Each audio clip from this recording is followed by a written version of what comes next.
Hello, praise the Lord. இந்த நாளுக்கான வேத வசனம் யோவான் 14 14வது வசனம். என் நாமத்தினாலே நீங்கள் எதை கேட்டாலும் நான் அதை செய்வேன். தேவனுடைய பரிசுத்தமான நாமம் மகிமைப்படுவதாக. நாம் தேவனுடைய சித்தத்தின்படி இயேசப்பாவிடத்தில் ஏதாவது கேட்போம் என்று சொன்னால் நாம் அவைகளை பெற்றுக்கொள்ளவுள்ளாய் நாம் இருக்கிறோம் என்று சொல்லி இங்கே வாசிக்கிறோம். என் நாமத்தினால், அந்த இயேசு என்கிற அந்த நாமத்தினாலே காரியங்கள் வாய்க்கிறது. பேதுருவும் யோவானும் தேவ ஆலயத்துக்குள்ளே கடந்து போகிற பொழுது அங்கே முடமாய் கிடந்தவன் ஏதாகிலும் கிடைக்குமா என்று சொல்லி பார்த்த பொழுது பேதுரு அவனை பார்த்து சொன்னான், என்னிடத்தில் உள்ளதை உனக்கு தருகிறேன் என்று சொல்லி நசரேயனாகிய இயேசுவின் நாமத்திலே எழுந்து நட என்று சொல்லி சொன்னான். அவன் எழுந்து நடந்ததை நாம் பார்க்கிறோம். எனக்கு அன்பான தேவனுடைய பிள்ளைகளே, இன்றைக்கு இயேசு கிறிஸ்துவின் நாமத்தை நாம் பயன்படுத்துகிற பொழுது நம்முடைய ஜெபங்களுக்கு பதில் வருகிறது. தேவன் அதை நமக்கு, அந்த நாமத்தினாலே நமக்கு அதை அருளி செய்கிறவராய் இருக்கிறார். இன்றைக்கு எப்படி நாம கேட்க வேண்டும்? அது தேவனுடைய அந்த வாக்குத்தத்தங்களையும் வசனங்களையும் விசுவாசம் வைத்து இயேசுவின் நாமத்திலே தேவனுடைய சித்தத்தின்படி நாம் கேட்க வேண்டும்.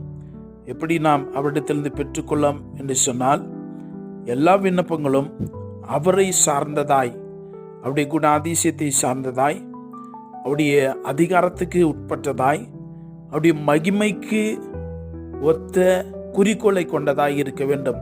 அப்பொழுதுதான் தேவன் நமக்கு அவைகளை கொடுக்கிறவராய் இருக்கிறார். அதுதான் தேவனுடைய சித்தமாய் இருக்கிறது. ஒரு மனிதன் இவ்விதமாய் வேண்டினானாம். அவனுக்கும் எதிராளி வீட்டுக்கும் சண்டை. அப்போ அவன் ஜெபம்னானா, எனக்கு ஒரு கண்ணுனா போட்டும் சாமி, ஆனால் எதிர் வீட்டுக்காரனுக்கு 2 கண்ணும் போகட்டும் என்று சொல்லி அவன் வேண்டினானா.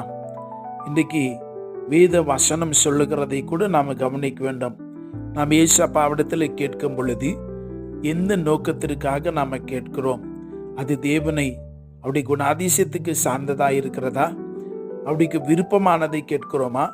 அவருடைய அதிகாரத்துக்கு உட்பட்டதா? அது தேவனுக்கு மகிமை உண்டாக்குகிற ஒரு காரியமா என்று யோசிக்க வேண்டும். யாக்கோபில் எழுதுகிற பொழுது 4 அதிகாரம் 3வது வசனத்தில், நீங்கள் விண்ணப்பம் பண்ணியும் உங்கள் இச்சைகளை நிறைவேற்றும்படி செலவழிக்க வேண்டும் என்று தகாத விதமாய் விண்ணப்பம் பண்ணுகிறபடினால் பெற்றுக்கொள்ளாமல் இருக்கிறீர்கள். So watch how you pray. நீங்கள் எப்படி ஜெபிக்கிறீர்கள் என்பது மிக அவசியமாயிருக்கிறது. Whether that is glorifies the Lord. நோக்கங்கள் அப்படிப்பட்டதாய் இருக்க வேண்டும். சுயத்தை சார்ந்ததல்ல, தேவனுடைய மகிமைக்குரியதை தேவன் நமக்கு வழங்க செய்கிறார். அது உங்களுடைய குடும்பமாக இருக்கட்டும், பொருட்களை பற்றினதாக இருக்கட்டும், எந்த தேவைகளை பற்றினதாக இருக்கட்டும், தேவன் எல்லாவற்றை கவனிக்கிறவராயிருக்கிறார். அவர் நம்முடைய ஜெபங்களை கேட்கிற தேவன். இயேசுவின் நாமத்தில் நாம் பெற்றுக்கொள்ளவர்களாய் இருக்கிறோம். நாம் ஜெபிக்கலாம். பரலோகத்தின் பிதாவே, உம்முடைய இரக்கங்களுக்காய் ஸ்தோத்திரம். இயேசு கிறிஸ்துவின் வெளியேற பெற்ற நாமத்துக்கு நன்றி. நாமத்தில் நாங்கள் ஜெபிக்கிற பொழுது எங்களுடைய ஜெபங்கள், எங்களுடைய தேவைகள், எங்களுடைய குறைவுகள், எங்களுடைய வியாதிகளுக்கு பதிலை நாங்கள் பெற்றுக்கொள்கிறோம். அந்த மகிமை உள்ள நாமத்தினுடைய அதிகாரத்துக்கும் வல்லமைக்கும் இந்த நாளில் எங்களை தாழ்த்துகிறோம். ஒவ்வொரு பிள்ளைகளையும் நிர்பலப்படுத்தும், கிருபையினால மறைத்துக் கொள்ளும்.